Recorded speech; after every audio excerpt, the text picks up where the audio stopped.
लोकसभा चुनाव 2024 चुनाव की ये टीम इस समय दिल्ली के जो हार्ट कहा जाता है मुखर्जी नगर इलाके में है। हमारे साथ तमाम लोग वो हैं जो बौद्धिक व्यवसाय से जुड़े हुए हैं, जो यूनिवर्सिटी में पढ़ा रहे हैं या पढ़ के निकले हैं। क्या सोचते हैं लोगों के में, क्या सोच है चुनाव को लेकर? इस 2024 का चुनाव बहुत अहम माना जा रहा है, जहां प्रधानमंत्री देश को तीसरी अर्थव्यवस्था बनाने की बात करते हैं, वहीं विपक्ष का गठबंधन इंडिया संविधान खतरे में है की बात करता है, तानाशाही की बात करता है।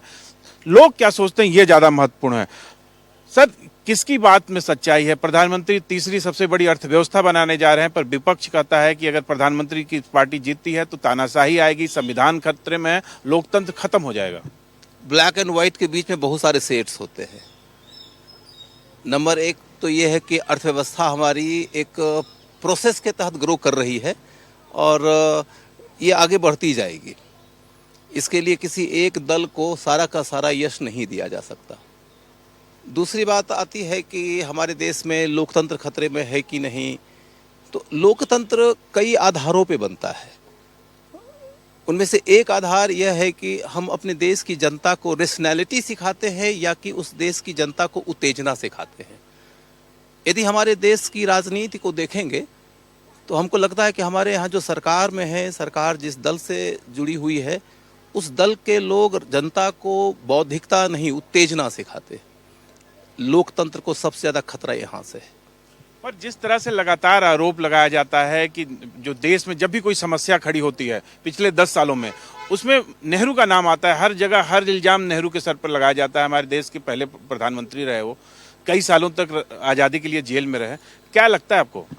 मैं ऐसा, जो नेहरू जी ने त्याग किया, पढ़ाई की, लिखाई की, आए इस देश में 7 वर्षों जेल में रहे, इस देश को आज़ादी दिलाई, प्राइम मिनिस्टर होकर देश को अपने पैरों पे खड़ा किया, नौजवानों को काम दिलाया, किसानों को उनका हक दिलाया, इस देश को अपना स्वाभिमान और मान दिलाया। उसके बाद भी अगर हम बुराई करें उनकी, तो ये बड़ी अच्छा नहीं लगता है। पर जो पिछले 10 सालों में देश का विकास हुआ है, भारत अब तीसरी बड़ी अर्थव्यवस्था बनने की ओर है, आपको नहीं लगता कि 10 सालों का विकास का उसमें सबसे ज्यादा योगदान है? देखिए, कुछ चीज़ें ऐसी होती हैं जो मनोबल और आत्मबल भी निर्धारित करता है। इस 10 साल में किसी भी चीज़ को एड्रेस करने का जो एक साहस है, वो इस सरकार ने दिखाया है कि कुछ कमियां हो सकती हैं, मैं मानता हूँ। लोगों का जीवन स्तर बहुत सुधरा है, लोगों के जीवन स्तर में आमूल चूक परिवर्तन हुए हैं। एक तरफ हम बात करते हैं नौकरी और रोजगार को थोड़ा बांट के देखना पड़ेगा। और जो विकास है हमारा, आज का विकास दिखता है, वो दिखता है, हर क्षेत्र में दिखता है। जब हम लोग सड़कों पे जाते हैं, आज से काफ़ी पहले जब मैं एक बार सिंगापुर गया था, तो उसके सड़कों पे जब हम जा रहे थे तो टोल प्लाजा का जो गेट खुलता है, हमने 10 साल पहले देखा था कि वो टोल प्लाजा का गेट खुलता है। आज जब हम फास्टैग से गेट खुलते हुए देखते हैं, कुछ लोग कह सकते हैं कि ये कौन सा विकास है, लेकिन वो विकास तो हुआ है और वो दिखता है। आपको क्या लगता है कि जिस तरह से देश में गरीबी बढ़ी है, आज भी देश में 80 करोड़ लोगों को राशन दिया जा रहा है फ्री में कि वो लोग भूखे ना रहें, लगता है ये विकास का आधार है? देखिए, विकास का आधार सिर्फ एक ये नहीं है। अगर आप इस सरकार की बात देखें पिछले 10 सालों में, तो जो ग्लोबल लेवल पे इंडिया की छवि बदली है, आई थिंक उसका क्रेडिट मैं इस सरकार को देना चाहूँगा। उसमें कोई दो राय नहीं है। आई थिंक सब एग्री करेंगे उस बात से। पर एट द सेम टाइम अगर आप बाकी जो भौतिक मुद्दे हैं उनकी बात करें, बेरोजगारी हो गई, या फिर आपकी सुरक्षा हो गई, या आपका इंफ्रास्ट्रक्चर हो गया, उस पर थोड़ी सी ये भी और इस सरकार को काम करने की ज़रूरत है। सो ये मेरा विचार है। तो आपको लगता है कि जो रक्षा के जो क्षेत्र में भारत लगातार आत्मनिर्भर बनता जा रहा है, तमाम तेजस जैसे विमान HAL बना रहा है, कहीं ना कहीं जिस तरह से बाहर से जो खरीद होती थी अब वो कम होती जा रही है, उससे देश के विकास में असर पड़ेगा? अरे, मैं Indian national defence worker federation का प्रेसिडेंट हूँ। 41 ऑर्डिनेंस फैक्ट्रियाँ हैं, आज़ादी के पहले से चल रही हैं, जो देश की सीमाओं की सुरक्षा के लिए बनी है, देशवासियों की सुरक्षा के लिए बनी है। अगर आप उनको कमज़ोर कर देंगे और सुरक्षा की जो बन रही है सामग्री उसको निजी हाथों में दे देंगे, देश की सुरक्षा क्या निजी हाथों में दी जा सकती है? नहीं, सरकार को अपने हाथों में रखना चाहिए। इसको और 41 को और बनाना चाहिए। इंडिपेंडेंस बनाना चाहिए कि हम अपनी हथियार, अपनी सुरक्षा, अपना बारूद, अपनी गोली, पैटर्न टैंक्स बनता है, मेडक में जाके जाइए टैंक्स बनते हैं, 41 फैक्ट्री में सब कुछ बनता है। जब कुछ जो हुआ था अभी पिछली लड़ाइयों में जहाँ पे जीते हैं हम, वहाँ पे कुछ चीज़ें बाहर से मंगाई थी, नहीं समय से पहुँच पाई, तो 24 घंटे हमारे सैनिक जो हैं सिविलियन, उन्होंने 41 फैक्ट्री में 24 घंटे काम किया, एक भी पैसा ओवर टाइम नहीं लिया। सुन लीजिए, लगातार काम कर रही है, पैसा ओवर टाइम नहीं लिया और सारा सामग्री समझ दी और वहाँ पे जीत मिली आपको। पर जिस तरह विपक्ष का गठबंधन इंडिया बना है और लगातार वो और ज्यादा बेहतर असर डाल रहा है, क्योंकि अब एक प्रतिद्वंदी के साथ दूसरा है, कहीं भी वोट बंटने का खतरा नहीं है, उसका फायदा क्या है आम आदमी पार्टी या इंडिया गठबंधन को मिल रहा है? देखिए, गठजोड़ जब भी होता है तो फायदा होगा, क्योंकि इंडिया तो first pass the poll system के तहत चुनाव जीतता है। तो 37-38% के साथ में चुनाव लड़ने वाली पार्टी को यदि 300 से ज़्यादा सीट आ जाता है, इसका मतलब कि बाकी सीट तो बचे हुए हैं। यदि उन वोटर्स के गेटर्स कंसोलिडेट हो जाएंगे तो चुनाव का परिणाम तो बदल ही जाएगा। इम्पोर्टेंट बात यह है कि ये कितना कंसोलिडेट हो पाए हैं। नहीं, क्या लगता है, आप देखिए आधा चुनाव बीत चुका है लगभग, अब आपको क्या लगता है, क्या मतलब वोटर को समझाने में गठबंधन सही साबित हुआ है, वो सफल रहा है वोटर को समझाने में? मुझे लगता है कि इस दफ़ा चुनाव में कुछ मूलभूत परिवर्तन के साथ में परिणाम आएगा, और परिणाम ये आएगा कि शायद एनडीए की सरकार कठिनाई से बनेगी। बिल्कुल।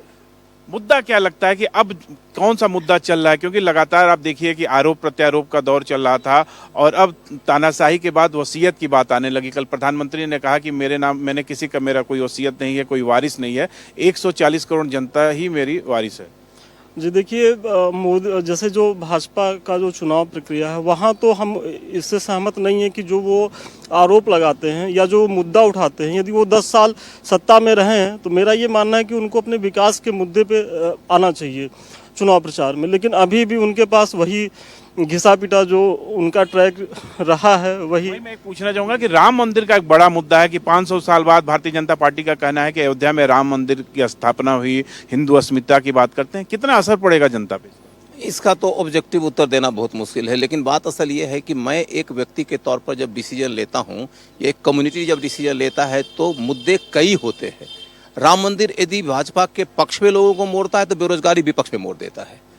यदि राम मंदिर पक्ष में मोड़ देता है तो मोदी जी की जो भाषा है, जो जिस तरह से वो अपने विपक्ष के प्रति आक्रामक होते हैं, वो राजनीतिक संस्कृति के खिलाफ जाता है, ये विपक्ष में मोड़ देता है। महंगाई विपक्ष में मोड़ देता है। यदि सुरक्षा मजबूत करता है, विदेश में बन गए इमेज इसे मजबूत करता है, तो मणिपुर नहीं जाते हैं, विपक्ष में मोड़ देता है। कर्नाटक में हजारों वीडियोज आ गए जिसमें महिला के साथ में, अनेक तरह के महिलाओं के साथ में रेप हुआ है, उसके ऊपर मौन रह जाते हैं, ये विपक्ष में मोड़ देता है। आपको लगता है कि इससे वोट बैंक पर असर पड़ेगा बीजेपी के? बिल्कुल पड़ेगा।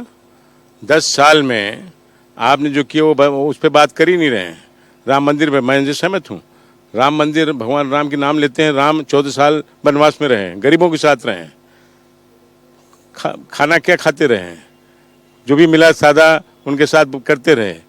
ये कर रहे हैं क्या? खाली राम का नाम ले रहे हैं, राम के आचरण को अनुकरण कर रहे हैं क्या? आपको भी यही लगता है कि राम मंदिर का असर नहीं पड़ेगा, जबकि करोड़ों लोग वहां लाइन लगा के रोज दर्शन करते हैं? राम मंदिर का ऐसा असर पड़ेगा जो 4 तारीख को दिखेगा। जमीन पर अगर आप जाएंगे, लोग राम मंदिर से बहुत खुश हैं। दूसरी चीज देखिए, किसी चीज को देखने का अपना नजरिया होता है। कांग्रेस के लोग या आम आदमी पार्टी के लोग इस बात को जरूर मानते हैं, जो इंडी गठबंधन है, आज युवा इस बात को जरूर समझ गया है कि ये परिवारवाद जो है ना, वो लोकतंत्र के लिए उससे बड़ा खतरा अभी के देश में कुछ भी नहीं है। परिवारवाद बड़ा खतरा। आप लोगों में से कोई राम मंदिर गया, दर्शन किया राम मंदिर का? नहीं। कैसा लगता है? राम मंदिर बना, वहां पे बाबर ने उसको तोड़ा था, फिर से राम, कैसा महसूस कैसा होता है? नहीं यार, मंदिर बना हो तो अच्छा ही महसूस होता है। जब सभी चाहते थे कि, सभी एक हिंदू चाहता था कि वहाँ राम मंदिर बने वहाँ पे। अब काशी मथुरा के बारे में क्या कहना है? काशी मथुरा के बारे में तो अभी फिलहाल बातें चल रही हैं, अब देखिए क्या होता है वहाँ का। तो आपको लगता है सर आगे आने वाले चुनाव में काशी मथुरा भी एक बड़ा मुद्दा होगा? वो डिपेंड करता है कि कौन सा मुद्दा भारत में राजनीतिक चुनाव में जीत दिलाता है। यदि राम मंदिर के नाम पर जीत होगी तो काशी मथुरा का मुद्दा बनेगा। अगर भारतीय जनता पार्टी जीतती है, सरकार उसकी बनती है, तो उसमें राम मंदिर उसका रहेगा एक कारण? राम मंदिर तो भाजपा के उभार के साथ में ही शामिल है। और अभी भी राम मंदिर का मुद्दा भाजपा के फेवर में ही जाएगा। इंपॉर्टेंट बात यह है कि एक मुद्दा से ही क्या चुनाव होता है, तो नहीं होता है। और मैं स्पष्ट तरीके से देख पा रहा हूं कि राम मंदिर का मुद्दा इस बार चुनाव का मुद्दा नहीं बन पा रहा है। बिल्कुल, महंगाई है, बेरोजगारी है, पर जिस तरीका से विपक्ष लगातार आरोप लगाता रहा है कि मणिपुर नहीं गए प्रधानमंत्री, इतनी घटनाएं हुई, इतनी हत्याएं हुई, उसका कुछ असर होगा? सर बिल्कुल उस बात का असर होगा। एक तो सबसे बड़ी बात यह है कि जो सत्ता पक्ष है वो अपना एक नैरेटिव सेट करता है, लेकिन विपक्ष के पास उसका काउंटर होता है। और दूसरी बात, एक बात और मैं कहना चाहूँगा, ये जो चुनाव है, ये चुनाव राष्ट्रीय मुद्दों पे चुनाव दिख ही नहीं रहा है, ये चुनाव लोकल मुद्दों पे चुनाव दिख रहा है, क्योंकि आदमी कैंडिडेट टू कैंडिडेट देख रहा है। जैसे कहीं आप देख लीजिए बेरोजगारी का मुद्दा हो या स्टूडेंट बात करते हैं तो अग्निवीर की बात करते हैं, और अग्निवीर का बहुत बड़ा प्रभाव दिख रहा है, एक एक क्षेत्र में प्रभाव दिख रहा है। कैंडिडेट का ये है कि कैंडिडेट, और इन्होंने सबसे बड़ी एक चीज़ की है कि अब तक ये मोदी लहर में जीतते आए हैं, तो बीजेपी का जो टिकट आवंटन है वो भी इस तरीके का हो रहा है कि नहीं, मोदी जी ही जिता देंगे। तो इस चक्कर में उन्होंने गलत कैंडिडेट का भी कई बार चुनाव किया है, और जनता उनको देख रही है कि वो पुराने वाले व्यक्ति तो आए ही नहीं है, लेकिन वो आज भी मोदी के भरोसे बैठे हुए हैं। तो इस वजह से इसका सबसे बड़ा नुकसान बीजेपी को अच्छा खासा होने जा रहा है, क्योंकि मैं अपने उत्तर प्रदेश में तो इस चीज़ को अच्छे खासे देख रहा हूँ। कहाँ 5-5 लाख के मार्जिन से बीजेपी के राज में जो लोग जीते थे, और आज उनकी कंडीशन ये है कि वो कम से कम 3-4 लाख के मार्जिन से हारने के कगार पर पहुंच गए हैं। पर अब 400 पार का जो नारा था वो मध्यम पड़ता दिखाई दे रहा है। 405 400 पार 400 पार करके कहाँ पहुंचना है आपको? 400 पार से ये कहना, ये जनता जब वोट देगी ना तो जनता के ऊपर छोड़ना चाहिए। कहते हैं कि मोदी मोदी मोदी, अरे मैं कहूँ कि अशोक सिंह अशोक सिंह अशोक सिंह। अरे भाई, देश की जनता 140 करोड़ है, ये हमारी मालिक है, ये हमारी स्वामी है, ये हमारा परिवार है। जो चाहे जैसा हमने किया है आपके सामने किया है, आप चाहें तो हमें आशीर्वाद दें, आपके आशीर्वाद की हमें अपेक्षा है। तो आज 10 साल में इन्होंने बेरोजगारी, जैसा इन्होंने कहा, बेरोजगारी अग्निवीर अभी कहा ना उन्होंने, 4 साल 4 दिन पूरा देश बंद था, न तो किसी ने भाग लिया इसमें, ट्रेड यूनियन ने, न पॉलिटिकल पार्टीज ने, सारे नौजवानों ने भाग लेकर देश को बंद कर दिया। अभी किसानों की बात कर रहे हैं, मणिपुर की बात की इन्होंने, किसान 750 आदमी दिल्ली में मर गया, पहुंचे मोदी साहब वहां पे। पर राज्यों में तो जीत हो रही है बीजेपी की। आप उत्तर प्रदेश में देखिए, उसके बाद चुनाव हुआ, उत्तर प्रदेश में उसके बाद चुनाव क्या हुआ, हो गया, अब होने दो जरा 2 साल बाद। सर, अग्निवीर योजना का कितना असर देते होंगे? तमाम छात्र आपसे जुड़े हुए हैं, क्या कहते हैं? नहीं, अग्निवीर योजना पर पुनर्विचार होना चाहिए, ये मैं इससे ज़रूर सहमत हूँ। वो एक ऐसी योजना है जो मुझे खुद ही अच्छा नहीं लगता है, और उसका ज़मीन पे, लेकिन एक बात आप जान लें कि मोदी एक ऐसा फैक्टर है ना जो लोगों के, मैं खुद जानता हूं कि लोग जब ईवीएम का बटन दबाते हैं ना तो ये सारे विचार धरे के धरे रह जाते हैं। मोदी ऐसा फैक्टर है जो बहुत आगे चला गया है। तो मोदी लहर है जैसा लोगों का कहना है, आपके दिमाग में पहले से ही तय होता है हमको इस पार्टी में देना है, कि उसके लास्ट के 1 हफ्ते में जो माहौल क्रिएट होता है उसमें आप तय करते हैं किसको मतदान? मेरे हिसाब से मुझे ये लगता है कि आजकल की मैक्सिमम जनता लहर पे जाती है एंड उसी बेसिस पे वोट देती है। मुझे लगता है कि जहाँ तक एक कैंडिडेट का सवाल है, कोई कैंडिडेट को जानता भी नहीं है, वो सिर्फ एक पार्टी को वोट देते हैं जिसकी लहर होती है। जैसे आम आदमी पार्टी पीछे जीती दिल्ली सरकार में, सिर्फ केजरीवाल के नाम पे वोट दिया गया। इसी तरह सेंट्रल पे आई थिंक मोदी जी के नाम पे वोट दिया जा रहा है, और उसी लहर से शायद वोट दिया जाता है आज के। आपने कई लोकसभा चुनाव देखे होंगे, इस चुनाव में क्या अलग दिख रहा है, किसका माहौल बनता दिख रहा है? हमें तो भाई साहब एक ही आदमी है जो मेहनत कर रहा है, वो है बीजेपी, और मोदी के काम हमें बहुत पसंद है। पर अरविंद केजरीवाल भी मेहनत कर रहे हैं, अभी जेल से छूट के आए हैं। उसके यहाँ हमें पसंद नहीं है। क्या चीज उनका नहीं पसंद है? देखो, एक तो ये झूठ बहुत बोलता है, एक शराब के घोटाले में भी आया है इसका नाम। ये जो भी काम करता है बोलता कुछ और है और करता कुछ और है। बड़ी बात कह दी कि केजरीवाल कहते कुछ और हैं, कहते हैं गाड़ी नहीं लेंगे, बंगला नहीं लेंगे, घर नहीं लेंगे। क्या कहानी है, केजरीवाल को कैसे आप आंकते हैं? अब बात असल यह है कि हिंदुस्तान की राजनीति में झूठ बहुत बिकाऊ चीज़ है, और उसमें से केजरीवाल ने भी अनेक झूठ बोला। लेकिन यदि झूठ के बिकने की बात कहिएगा ना, मोदी से ज़्यादा किसी का झूठ नहीं बिकता। झूठ चलता है, सबसे ज़्यादा झूठ ही चलता है। आपने तो बहुत राजनीति देखी है, पहले की राजनीति में भी झूठ चलता था। पहले की राजनीति में लोग काम करते थे। देश इंदिरा गांधी बार बार कहती गरीबी हटाओ, गरीबी हटाओ। देश को आज़ादी दिलाई, देश को अपने पैरों पे खड़ा किया। पहले जो काम चलता था, देश देखता था उसको, देश की जनता देखती थी। अब अगर आपको 10 साल पहले आपने बना दिया इस देश के 41 करोड़ में, आपको कुर्सी बैठा दिया, नायक बना दिया इस देश का, तो इस देश की जनता के विषय में सोचना चाहिए, किसानों के विषय में सोचना चाहिए, मजदूरों के विषय में सोचना चाहिए। देखिए हेल्थ, सुन लीजिए, मैं आईएलओ गवर्निंग बॉडी का मेंबर हूँ international. Health, education, employment and social security, ये 4 चीजें बड़ी महत्वपूर्ण है जिंदगी से जुड़ी हुई। इस पे किसी की सोच नहीं है, नायक की सोच होनी चाहिए। नायक माने हु इज द नायक, who is the leader? Prime minister is the leader, he is the prime minister of the country, he has to look into it all the fourth. पर जब चुनाव लगातार आगे बढ़ता जा रहा है और ये लगभग हम मध्य से आगे बढ़ चुके हैं, अब 2-3 चरण और बचे हैं, तीसरे चरण के बाद आप देखिए चुनाव 1 तारीख को खत्म हो जाएगा। क्या लगता है कि लोगों के दिमाग में क्या चल रहा है या आपके दिमाग में क्या चल रहा है? सर, अब तो चुनाव का नतीजा लगभग तय होने की दिशा में जा चुका है, क्योंकि पहले चरण के बाद जो एक नैरेटिव सेट हुआ था, कई बार कोशिशें की गई, हर बार एक न एक नया मुद्दा उछाला गया, लेकिन उसको तोड़ नहीं पाए। क्योंकि रीज़न ये है कि विपक्ष ने एक काम बहुत अच्छा किया, उन्होंने मुद्दों को पकड़ा रहा।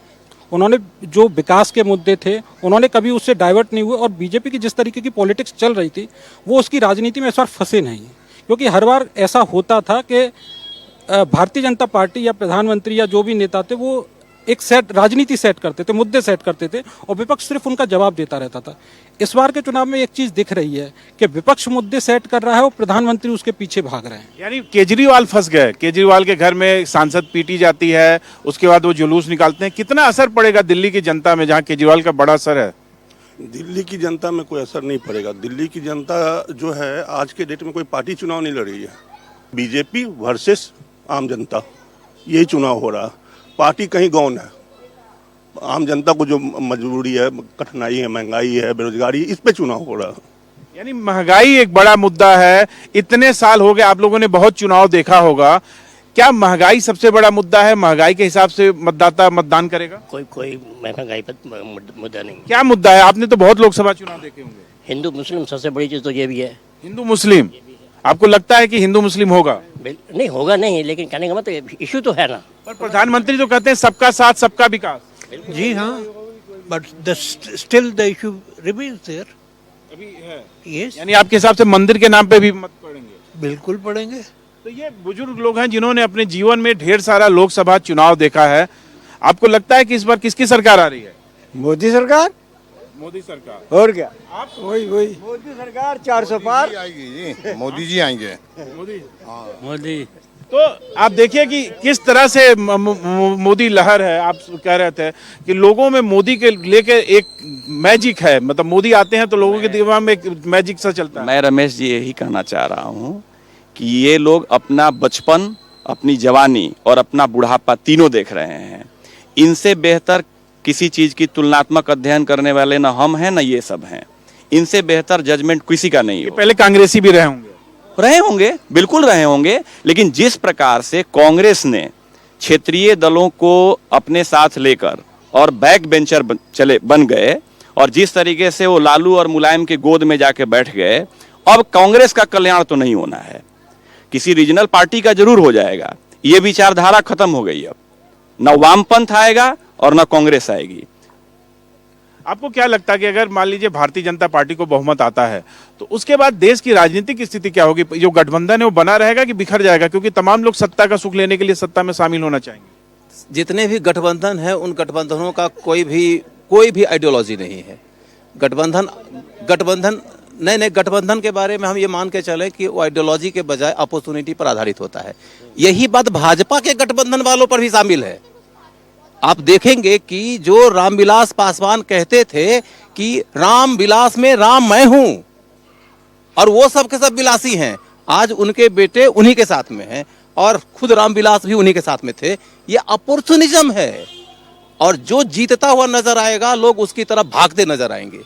लेकिन प्रॉब्लम यह है कि आज आपको मालूम नहीं है कि कौन जीत रहा है, क्योंकि आप जब हिंदुस्तान के अपर मिडिल क्लास से पूछेंगे ना कि कौन जीत रहा है, तो 400 पार की बातें समझ में आएगी। जाइए झुग्गियों में, जाइए गरीबों के बीच, जिनके जीवन में महंगाई का मुद्दा है, जो 1000 रुपया या 1200 रुपया में गैस का सिलेंडर खरीदने के वक्त में कांप जाता है, उससे पूछिए महंगाई का मुद्दा है कि नहीं। और हिंदुस्तान में अमीर से ज्यादा गरीब जरूर है, और वो वोटर है, वोट करेगा, परिणाम लाएगा। बिल्कुल, आप देखिए कि ईडी, सीबीआई, इनकम टैक्स लगातार विपक्ष कह रहा है कि भारतीय जनता पार्टी के कार्यकर्ता के रूप में काम कर रहे हैं, पर वो जहां रेड मारते थे वहां रुपयों का पूरा एक पहाड़ नजर आता है। कैसा है ये? आप देखिए, ऐसा है, इस देश की आबादी 140 करोड़ है, 80 करोड़ उसमें मजदूर हैं, संगठित असंगठित तो खेती मजदूर हैं। उनके उनमें ईडी का खतरा है, न सीबीआई का, न किसी का है। समझ रहे हैं ना? उनको खतरा क्या है? महंगाई का है, बेरोजगारी का है और उनके सम्मान का है। क्या कहेंगे ईडी की छापेमारी पे, क्या कहेंगे? रमेश जी, मैं आपसे ये कहना चाह रहा हूं कि मैं अभी 12 दिन अपने गांव लगा के आया और हमने साइकिल गांव में चलता हुआ देखना बंद कर दिया। अब गांव में साइकिल नहीं चलती है, लोगों के पास मोटरसाइकिल है और मोटरसाइकिल महंगे महंगे मोबाइल हाथ में, महंगे महंगे मोबाइल है। ये कोई ना चोरी करके पैसे से नहीं आते हैं, ठीक है? ये जीवन स्तर, ये गरीबी का मामला नहीं है यहाँ पर। आज अभी मैं फोन लेने के लिए गया था, उसके दुकान में जैसे आलू और प्याज के लिए जो भीड़ लगती है ना, वैसे भीड़ लगती है। आप थोड़ा चश्मा का वो बदलिए। मोदी ने जो बदलाव लाया है ना, जमीन पे लाया है। महिलाएं मोदी को जानती हैं। एक जमाना था जो महिलाएं लालू को जानती थीं।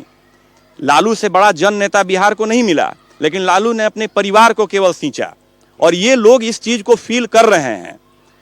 इसलिए मेरा कहना क्या है, महंगाई मुद्दा पहले भी था, ऐसा नहीं था कि महंगाई मुद्दा पहले नहीं था। बेरोजगारी आप रटे रटाए, अब सरकार लोगों को ना, आप झुग्गियों की बात करते हैं, आप जाके देखिए झुग्गियों में, झुग्गियों वालों का जीवन स्तर, वो केवल अब इतने छोटे से जगह में रह रहे हैं, इसलिए फ्रीज, एसी सब कुछ मिलता है। बिल्कुल मिलता है, पर वो हर जगह नहीं मिलता है। पर भ्रष्टाचार बड़ा मुद्दा, जिस तरह पहाड़ दिखते हैं नोटों के, उसका जनता पे असर। मैं आपसे कहना चाह रहा हूं, मैं मानता हूं, मैं कहता हूं कि किसी भी ऑपरेशन से भ्रष्टाचार खत्म होना चाहिए। जब ये सरकार में आएंगे, ये बीजेपी वालों पे करते रहेंगे रेड। अभी बीजेपी अगर मान लीजिए करा रही है, तो वो कोई ना कोई कूड़ा करकट ही तो साफ हो रहा है, भ्रष्टाचार ही खत्म हो रहा है ना। जब इनकी सरकार आएगी, मैं एक छोटा सा उदाहरण देता हूं, राज्य सरकार के पास इतनी शक्तियां हैं कि वो भी इन भ्रष्टाचारियों को जेल कर सकती हैं। योगी जी ने जितने भी काम किए हैं उत्तर प्रदेश में, उन्होंने कभी ईडी और सीबीआई का सहयोग नहीं लिया है। आज सारे भ्रष्टाचारियों को और माफियाओं को उन्होंने अपनी ताकत से उनको अंदर किया है। लेकिन आज चाहे जहां भी आप, छत्तीसगढ़ में कुछ नहीं कर पाए, झारखंड में आप कुछ नहीं कर पा रहे हैं, ममता बनर्जी कहीं कुछ नहीं कर पा रही हैं, क्योंकि कर्नाटक में कर रहे हैं, तेलंगाना में कर रहे हैं। हम आएंगे आपके पास, फिर आएंगे। भ्रष्टाचार पे जिस तरह से ईडी की कार्रवाई चल रही है और बड़े पैमाने पे रुपए, उसका कुछ असर मतदान में पड़ता है? भ्रष्टाचार को लेकर ईडी की कार्रवाई का मतलब है कि हमने सरकार में आने के नाते सरकार के अधिकारियों को गुंडा बना दिया कि तुम जाओ मेरे विपक्षी के पीछे लाठी चलाओ, और हमारे लोग जब आएंगे तो उनके सामने नतमस्तक हो जाना। आप जाकर देख लीजिए इलेक्टोरल बॉन्ड का पूरा फंडा, वॉशिंग मशीन का भी चल रहा है। वही पूरी की पूरी वॉशिंग मशीन की व्यवस्था है। बात असल ये है कि भ्रष्टाचार से लड़ो और उसमें एक दल मत देखो। यहाँ स्थिति यह है कि हमने दल देखने के चक्कर में ईडी को दलदल में धकेल दिया।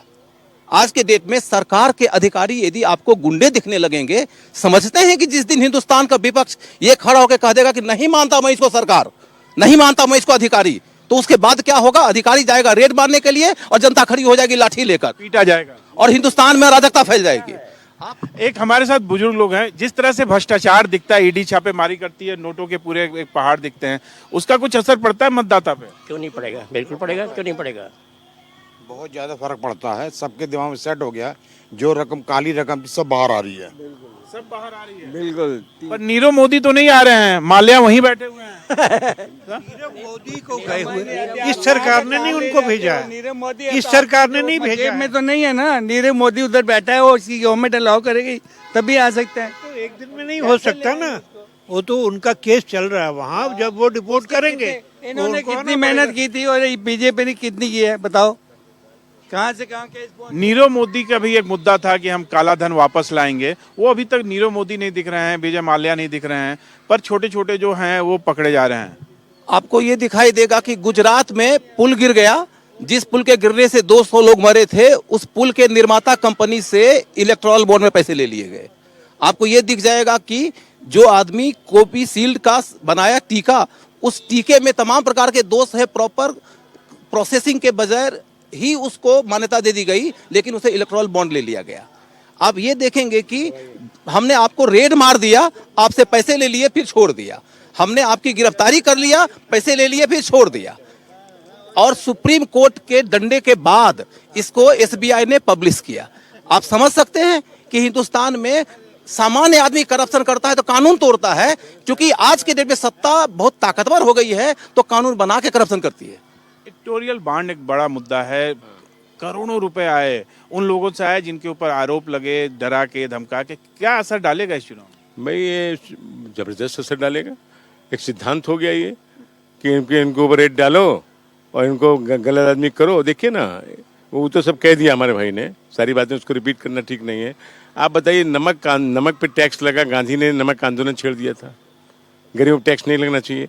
जीएसटी, यहाँ सड़क जो बनाने वाला मजदूर है, आटा खरीदने चाहे, दाल खरीदने चाहे, नमक खरीदने जाए, सब पे जीएसटी लगती है, बड़े लोगों पे नहीं। सारे बैंक नेशनलाइज हो चुके हैं, सारा हजारों लाखों करोड़ माफ किया गया। किसका? पूंजीपतियों का। लगातार आप देखिए कि चुनाव में कौन सा मुद्दा ज्यादा असर डालेगा, ये सबसे बड़ा बात है, और किसकी सरकार बनेगी ये सबसे बड़ी बात है। जनता तय करेगी 4 जून को कि किसके सर पर जो शासन का मुकुट होता है, कौन शहंशाह बनता है। पर लोगों के दिलों में क्या है वो हम आपके सामने लाए। कैमरामैन मधुर के साथ रमेश कुमार सिंह, भारत एक्सप्रेस।